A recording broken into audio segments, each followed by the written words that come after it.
गजवा इनका मतलब ये होता है कि भारत को इस्लामिक राष्ट्र बनाकर जो हिंदू यहाँ रह रहे हैं या गैर मुस्लिम, जिसमें सिख भी हैं, ईसाई भी हैं, बौद्ध भी हैं और जैन समाज भी है, तो जो भी गैर इस्लामिक लोग रह रहे हैं उनके साथ अत्याचार करना, उनकी बहन बेटियों के साथ अत्याचार करना, तो ये हम किसी भी कीमत पे नहीं चाहते कि हमारे देश की जो शांति है वो उसमें कोई रुकावट आए। सब लोग भाईचारे से रह रहे हैं, उसमें किसी प्रकार की कोई दिक्कत हो और ऐसे कोई झगड़े वाले काम हो, क्योंकि हम तो बिल्कुल देश की तरक्की चाहते हैं और अगर देश में सब लोग आपस में झगड़ा करेंगे तो देश की तरक्की में रुकावट आती है। तो हम तो अपने देश की तरक्की के लिए शांति से रहना चाहते हैं, लेकिन इस तरह की धमकी देना गलत बात है कि अगर ऐसा गजवा हिंद कोई करता है तो उसको शहीद का उपाधि दी जाएगी या ये वैलिड है, तो ये तो बहुत ही गलत है। जो लोग 20% हैं वो 80% लोगों को धमकी दे रहे हैं खुलेआम। इसके लिए तो ये धरना प्रदर्शन तो मैं कहता हूँ कि बहुत अच्छा कर रहे हैं, लेकिन खाली ये धरना प्रदर्शन से नहीं होगा। समय आएगा अगर ऐसा कुछ वो करते हैं तो हर एक हिंदू की जिम्मेवारी है उनको उसी भाषा में जवाब देने की। मैं यही बोलना चाहूँगा। बस जय श्री राम। 2024 में जिस तरीके से नरेंद्र मोदी जी की जीत का लोग दावा कर रहे हैं, लेकिन कुछ मुसलमान ये हैं कि वो नहीं चाहते कि 2024 में आए, क्योंकि उनको इस चीज़ से परेशानी हो रही है। जिस तरीके से गजवा हिंद बंद होगा, बैन होगा, मोदी जी बैन करेंगे, तो क्या लगता है उससे? देखो, मैं मानता हूँ कि जो देशभक्त मुसलमान हैं जिन्होंने मोदी जी की स्कीम ली है, आप डाटा उठा के देखो 40% तक सभी स्कीमें हैं।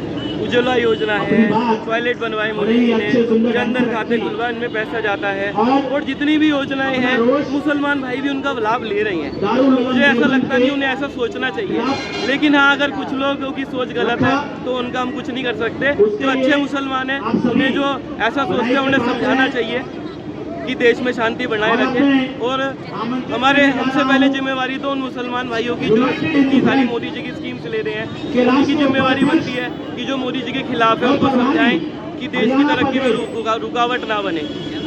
जो है देवबंद वाले जो आतंकवादियों के खिलाफ को भी जो है शहीद का दर्जा दिलवाना चाहते हैं, उनको पता होना चाहिए शहीद कौन थे, जिन्होंने देश को आजादी दिलाई। अपनी भरी जवानी में अपनी जो है फांसी के फंदे पर चढ़ गए सरदार भगत सिंह, राम प्रसाद बिस्मिल, लाला लाजपत राय और अपने सुभाष चंद्र बोस जैसे लोगों ने जिन्होंने कहा कि तुम हमें खून दो और मैं तुम्हें आजादी दूंगा, वो शहीद हो सकते हैं। भला जो देश को दुखी करते हो, आतंकवाद फैलाते हो, वो कैसे शहीद हो सकते हैं? उनको तो फांसी की सजा होनी चाहिए। उनको किसने अधिकार दिया कि आतंकवादियों को जो है शहीद का दर्जा दिया जाए?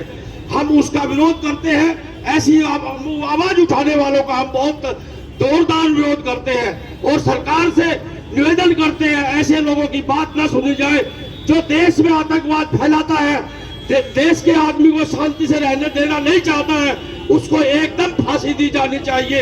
ये हमारी सरकार से मांग है और हम जो है अपने देश में प्यार से रहना चाहते हैं और दूसरे लोगों को भी रहना देना चाहते हैं, लेकिन जो हमारे को परेशान करेगा हम उनको कतई बर्दाश्त नहीं करेंगे।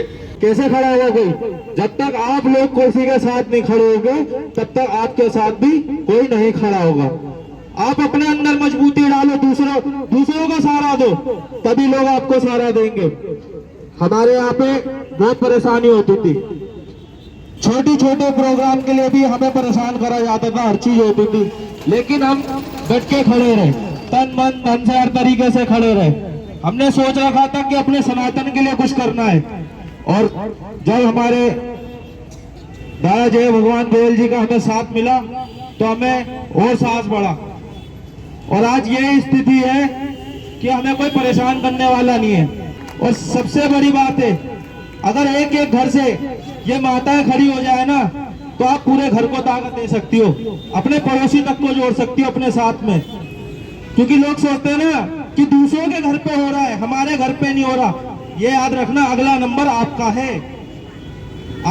अगला नंबर आपका है। आपके साथ जब भी खड़े होंगे जब आप दूसरों के साथ खड़े हों।